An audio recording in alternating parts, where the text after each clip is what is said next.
President Trump is defending himself against Twitter, attempting to, quote, fact-check his tweets. Ironically, in a tweet, the president slammed Twitter when they announced their new policy, saying, Twitter is now interfering in the 2020 presidential election. They are saying my statement on mail-in ballots, which will lead to massive corruption and fraud, is incorrect, based on fact-checking by fake news, CNN, and Amazon Washington Post. It goes on to say, Twitter is completely stifling free speech, and I, as president, will not allow it to happen. Well, here to discuss whether the latest move by Twitter is an act of political bias is our company editor of the Daily Caller, Vince Coglianese, and conservative commentator Elisha Krauss. Thanks, guys, for being here. Thank you. All right, guys, here's my proposition. Tell me if I'm wrong.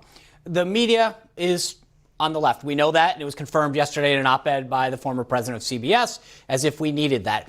The president used social media, Twitter in particular, to go around them and speak directly to the American people. The campaign used Facebook to deliver ads to individuals. Well, what happened after the election? They realized, oh, no, we can't allow that to happen. So now we've got to stop how we allow ads to go up on our platform, and we're going to restrict what gets said by people tweeting out. This is in direct response to him going around the media and trying to figure out how do we further stifle the president and conservatives from speaking their mind.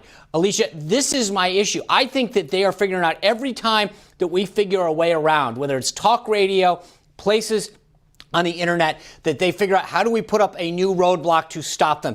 This is the latest in that way heading into the next election.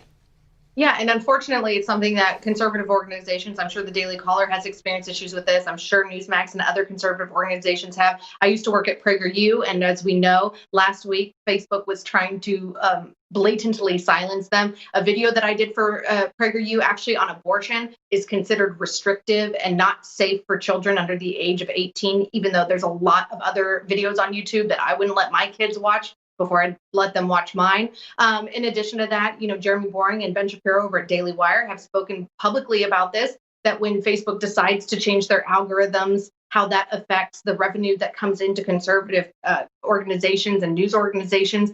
Time and again, big tech has gone after conservatives. And I think that they were really just waiting for the opportunity for the president to tweet something, even though I disagreed with some of his tweets in the last week.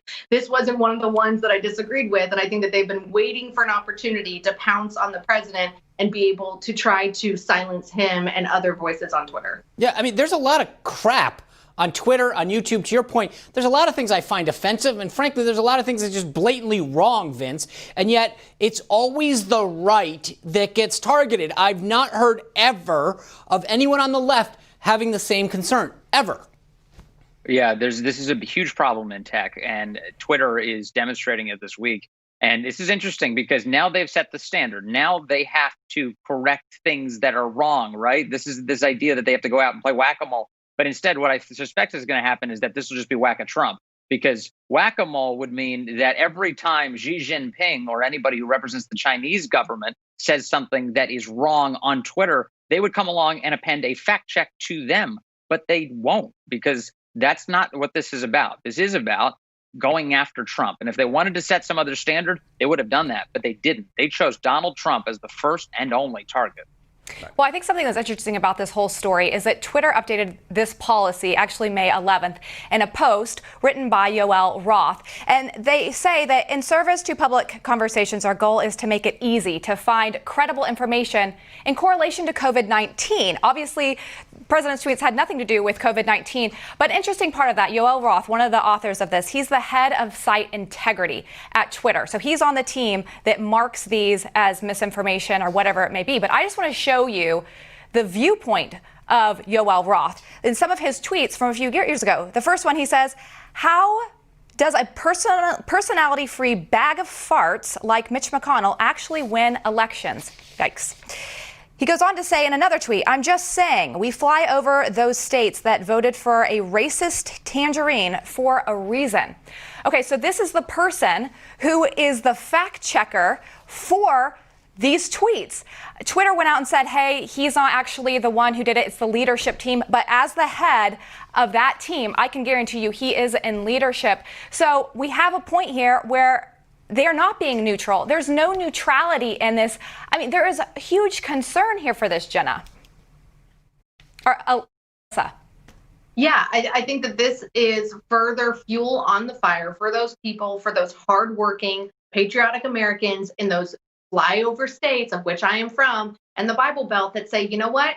This is the mainstream media. This is now big tech media that doesn't speak for us and is specifically targeting us and our voice that we want to put out there. And I mean, the beauty of blogging, the beauty of media that has occurred in the last 10 years for millennials and those behind me, is that it gives everyone that voice. It gives everyone the opportunity to read viewpoints that they may or may not disagree with. And I think it's really dangerous. And now we have to be careful because, of course, they're a private company, but I think it's dangerous when they are trying to pick and choose which voices are heard the loudest. I mean, Vince, this is literally like having Bob Kraft ref Patriots games. I mean, you have a guy who's been very clear about how much he hates Republicans, hates the president, hates conservatives, say, I'll be the neutral fact checker. Yeah. And to Elisha's point, this idea that you've got basically that tweet expresses it all. This whole thing about flyover states are horrible and there's a reason we fly over them. That viewpoint is expressed by Twitter, by the mainstream press every single day. And the way that that's manifested is because they think that the message that the president extends needs to be filtered. You can't hear it directly. You can't have that raw. You can't just watch him give a speech. They've got to watch it for you first. And then they'll show you what he said based on what they choose to show you and how they choose to talk about it. Twitter's doing the very same thing right now, and it's because of the low regard that they have for the average American. It's upsetting. Alyssa, Vince, thank you so much for talking with us about this and being on the show. Thank you. All right, well, we have so much more to talk about, and our own Greg Kelly is going to join us next.